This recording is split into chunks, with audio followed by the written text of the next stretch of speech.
Assalamualaikum anak-anak, selamat pagi. Bagaimana kabar kalian hari ini? Ibu harap kalian semua dalam keadaan baik, sehat, dan semangat untuk belajar. Nah, anak-anak semua pasti asing dengan wajah ibu. Maka dari itu, ibu ingin memperkenalkan diri. Perkenalkan, nama ibu Depita Septiarini Dwi Hartono, bisa dipanggil Ibu Depi ya. Ibu seorang mahasiswa magang dari Universitas Muhammadiyah Palangkaraya. Nah, hari ini Ibu akan mengajar sembari didampingi oleh Ibu Wali kelas kalian, Ibu Febri. Jadi hari ini kita akan belajar tematik subtema 3, pembelajaran 3, yakni muatan PPKN. Silakan disimak buku paketnya. Dan Ibu akan mengirimkan video pembelajarannya. Silakan anak-anak semua simak videonya ya.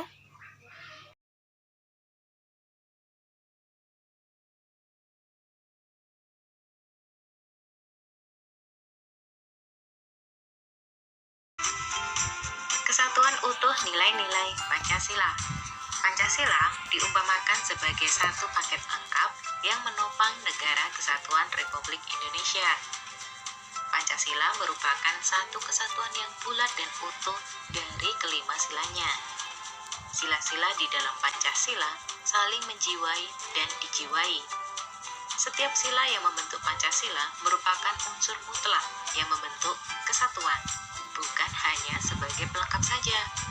Nah, oleh karenanya, penerapan nilai-nilai Pancasila harus urut dan tidak boleh diambil sebagian saja atau yang kita sukai saja.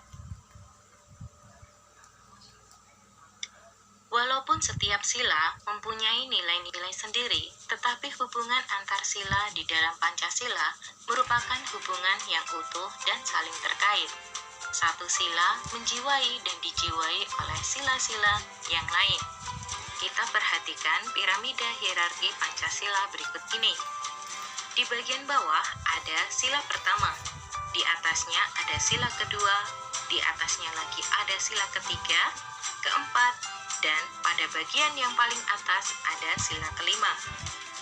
Piramida ini dapat kita baca sebagai berikut. Bagian bawah meliputi dan menjiwai bagian yang lebih atas. Sebaliknya, bagian atas dijiwai dan diliputi bagian yang lebih bawah. Dengan kata lain, kita bisa mengatakan sebagai berikut ini. Kandungan arti dari sila pertama bisa mencakup keseluruhan dan menjiwai isi keempat sila lainnya.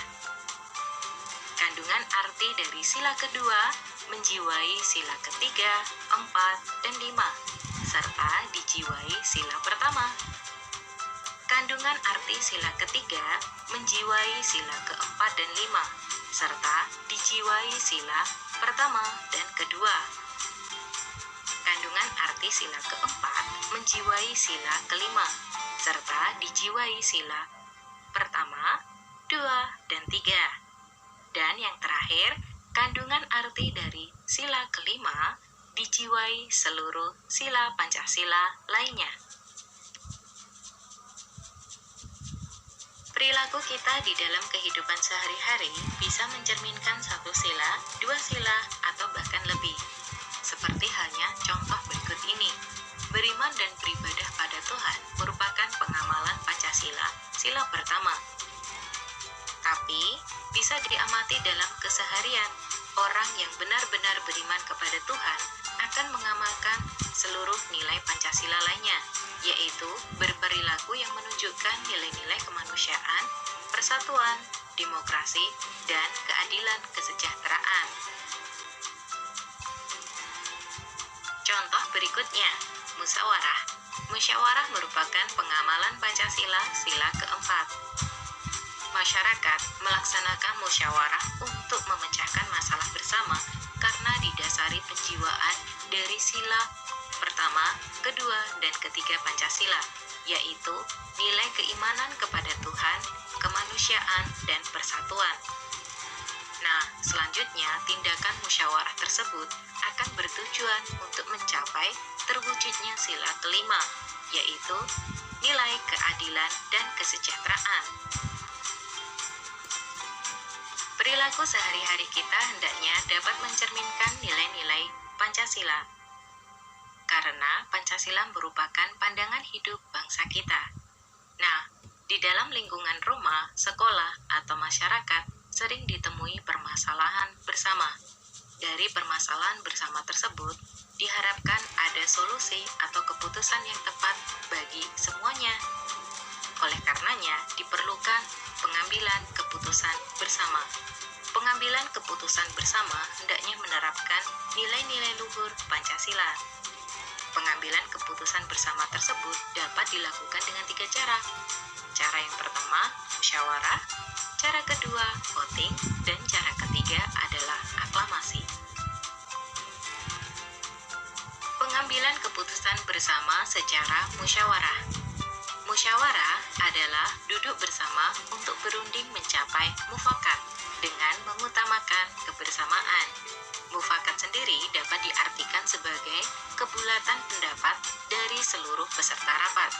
Setuju, sependapat, dan seia sekata. Pengambilan keputusan bersama cara kedua, yaitu voting.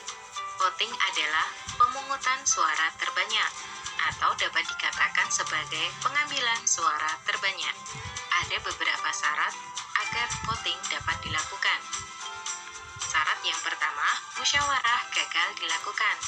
Syarat kedua, waktunya terbatas.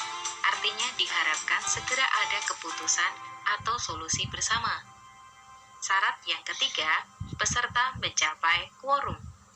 Quorum sendiri artinya adalah jumlah paling sedikit dari peserta yang harus hadir dalam musyawarah agar voting dapat dilakukan.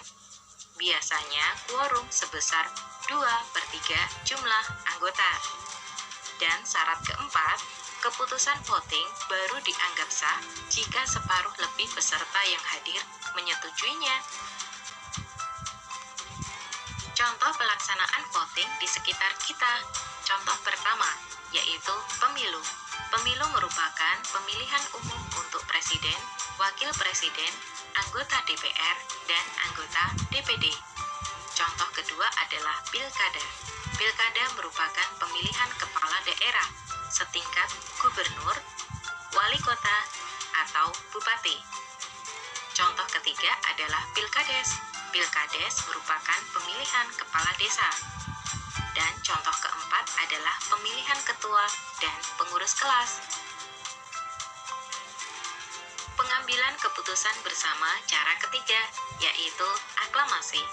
Aklamasi adalah pernyataan setuju secara lisan dari seluruh anggota kelompok. Nah, aklamasi baru bisa dilakukan ketika musyawarah dan voting gagal dilakukan dan dibutuhkan waktu segera untuk membuat keputusan.